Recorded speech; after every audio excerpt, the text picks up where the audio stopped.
नमस्कार दोस्तों। भारतीय राजनीति इस समय ऐसे मोड़ पर खड़ी है जहां केवल बीजेपी और कांग्रेस के बीच की लड़ाई को समझना पर्याप्त नहीं है। अगर आप आज भी राजनीति को सिर्फ मोदी बनाम राहुल गांधी के चश्मे से देख रहे हैं तो शायद आप उस बड़ी तस्वीर को नहीं देख पा रहे हैं जो धीरे धीरे देश के सामने आकार ले रही है। यह दौर सिर्फ कांग्रेस के पुनर्जीवन का नहीं है।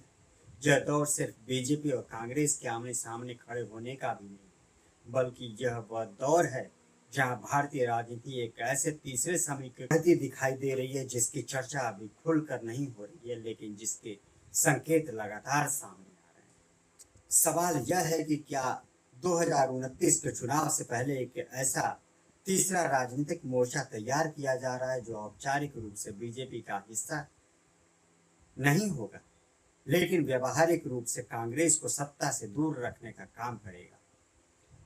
अगर 2024 के लोकसभा चुनाव के आंकड़ों को ध्यान से देखें तो तस्वीर और स्पष्ट होती है।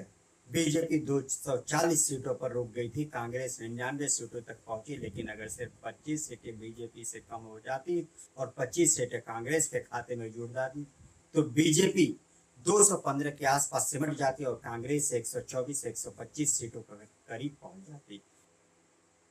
उस स्थिति में देश की राजनीति पूरी तरह बदल सकती। बीजेपी इस गणित को समझती है, संघ भी समझता है और शायद इसी वजह से आने वाले वर्षों के लिए एक नई राजनीतिक रणनीति पर काम करे। पहली बार बीजेपी और संघ के भीतर यह स्वीकार्यता दिखाई दे रही है कि राहुल गांधी को पूरी तरह नजरअंदाज करना अब संभव नहीं रहा। राहुल गांधी आज सिर्फ कांग्रेस के नेता नहीं रह गए, वे बेरोजगारी, सामाजिक न्याय, संविधान, आरक्षण, दलित, आदिवासी, ओबीसी और अल्पसंख्यकों के मुद्दों को लेकर लगातार अभियान चला रहे हैं। उनकी भारत जोड़ो यात्रा ने उन्हें एक ऐसे विपक्षी चेहरे के रूप में स्थापित किया है जो लगातार मैदान में दिखाई देता है। कांग्रेस के भीतर भी एक स्पष्ट संदेश दिखाई देता है। जो नेता संघ और बीजेपी के वैचारिक आलोचना करता है उसका कद बढ़ता है, और यही वजह है कि राहुल गांधी का राजनीतिक कद लगातार विस्तार पा रहा है। दूसरी ओर नरेंद्र मोदी की छवि अपने चरम को काफी हद तक छू चुकी है। 12 वर्षों की सत्ता के बाद अब राजनीतिक विश्लेषक यह मानने लगे हैं कि किसी भी नेता की लोकप्रियता का ग्राफ एक समय के बाद स्थिर या नीचे की ओर जाता है। यही वह चुनौती है जो बीजेपी के सामने खड़ी है।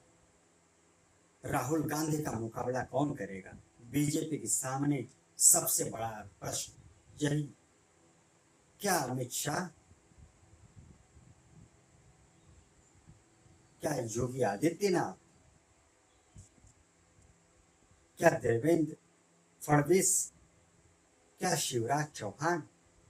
इन सभी नामों पर चर्चा होती है, लेकिन वास्तविक राजनीतिक शक्ति आज भी अमित शाह के हाथों में दिखाई देती है। गृह मंत्रालय, संगठन, चुनावी रणनीति और राजनीतिक प्रबंधन, इस सभी क्षेत्रों में अमित शाह की भूमिका केंद्रीय है। लेकिन समस्या यह है कि अमित शाह की छवि करिश्माई जननेता की नहीं, उनकी पहचान एक राजनीतिक रणनीतिकार और सत्ता संचालक, यहीं से एक नए राजनीतिक प्रयोग की संभावना दिखाई देती। अगर राहुल गांधी को सीधे पराजित करना कठिन हो रहा है तो क्या उनके सामने राजनीतिक समीकरण की ऐसी दीवार खड़ी की जाए कि कांग्रेस सत्ता के करीब ही न पहुंच सके। यही वह बिंदु है जहां तीसरे मोर्चे की अवधारणा महत्वपूर्ण हो जाती है। ऐसा मोर्चा जो बीजेपी को औपचारिक सहयोगी न लेकिन कांग्रेस का भी सहयोगी न हो। ऐसा मोर्चा जो चुनाव के बाद सत्ता संतुलन को नियंत्रित कर सके,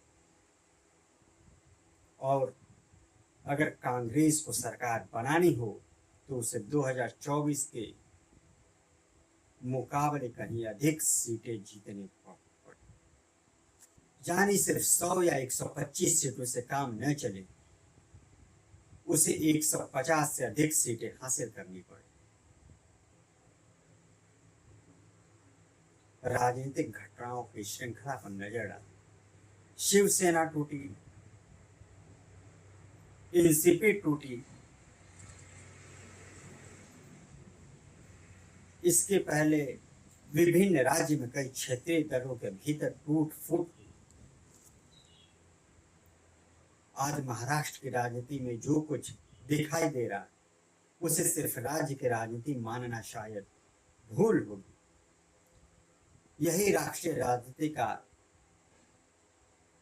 ट्रायल मॉडल भी हो सकता है। सवाल यह नहीं कि कौन सी पार्टी टूटी, सवाल यह है कि इन टूटनों का अंतिम राजनीतिक लाभ किसे मिला। बीजेपी के भीतर भविष्य के नेतृत्व को लेकर एक मौन बहस चल रही है। योगी आदित्यनाथ का नाम सामने आता है, देवेंद्र फडणवीस का नाम आता है, शिवराज सिंह चौहान का नाम आता है, लेकिन संगठनात्मक नियंत्रण और राजनीतिक प्रबंधन के स्तर पर अमित शाह सबसे प्रभावशाली दिखते हैं। यही संघ की दुविधा शुरू होती। क्या अमित शाह राहुल गांधी का सीधा मुकाबला कर पाएंगे, या फिर ऐसा कोई चेहरा चाहिए जो जन भावनाओं को भी उतनी ही ताकत से प्रभावित कर सके। इसी प्रश्न का उत्तर खोजने के लिए आने वाले वर्षों में कई राजनीतिक प्रयोग दिखाई दे सकते हैं। भारतीय राजनीति में दिल्ली का रास्ता उत्तर प्रदेश से होकर गुजरता है, इसलिए किसी भी राष्ट्रीय रणनीति का सबसे महत्वपूर्ण केंद्र उत्तर प्रदेश ही होगा। योगी आदित्यनाथ इस समय राज्य के राजनीतिक का सबसे बड़ा चेहरा है, लेकिन संघ, बीजेपी और केंद्र सरकार के बीच बनने वाले समीकरण आगे क्या रूप लेंगे, या आने वाला समय तय करेगा। अयोध्या, हिंदुत्व, विकास और सामाजिक समीकरण, इन सभी को मिलाकर उत्तर प्रदेश 2027 और 2029 की राजनीति का निर्णायक मंच बनने जा रहा है। भारतीय राजनीति में आज जो कुछ दिखाई दे रहा है वह केवल चुनावी प्रतिस्पर्धा नहीं, यह सत्ता, संगठन, विचारधारा, नेतृत्व और भविष्य की राजनीति का बहुस्तरीय संघर्ष है। एक तरफ राहुल गांधी का बढ़ता कद है, दूसरी तरफ बीजेपी की सत्ता संरचना है, तीसरी तरफ संघ की वैचारिक चिंता है, और इनके बीच एक संभावित तीसरे मोर्चे की चर्चा है जो आने वाले वर्षों में भारतीय राजनीति की दिशा को तय कर सकता है। क्या वास्तव में अमित शाह 2029 की सबसे बड़ी राजनीतिक बिसात बिछा है? क्या क्षेत्रीय दलों के टूट फूट उसी रणनीति का हिस्सा है? क्या राहुल गांधी को रोकने के लिए नया राजनीतिक गणित तैयार किया जा रहा है, या फिर भारतीय लोकतंत्र एक बिल्कुल नए राजनीतिक अध्याय की ओर बढ़ रहा है? इन सवालों के जवाब अभी भविष्य के गर्भ में, लेकिन इतना तय है कि आने वाले वर्षों में भारतीय राजनीति केवल बीजेपी बनाम कांग्रेस की कहानी नहीं रहने वाली। मिलते हैं एक नए विश्लेषण के साथ, तब तक के लिए धन्यवाद, नमस्कार, जय हिंद।